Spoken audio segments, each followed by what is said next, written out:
What's something that you wish like engineering people would understand about access and identities and how to manage it? Because I hate to say it, but people keep saying identity is the new perimeter. It's been around forever. It's not a new perimeter. So I feel like this is an area where we could probably do some education for people who maybe aren't as familiar with it or haven't traditionally looked at identity as part of Yeah. their role.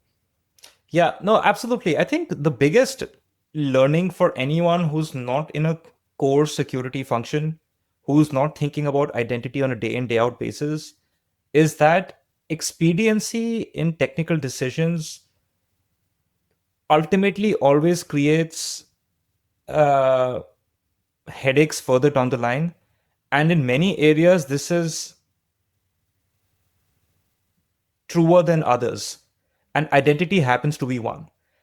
And what I mean by that is, if you're an engineer, it's very easy to be expedient and say that, hey, no, I need standing access all the time because I need it for my work. Or, hey, I need to hard code this credential into the service that I'm building because you know what? YOLO, right? But those things are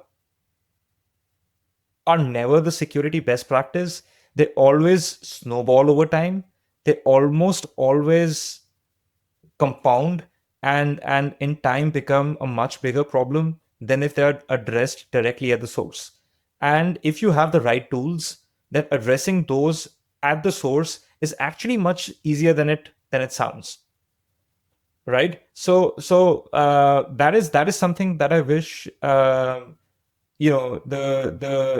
people who are in touch with identity but from a user perspective but not thinking about it day in day out, that is something that I would wish that they would stop for a minute and appreciate. So let me challenge a little bit because what happens if you've inherited a mess? Right.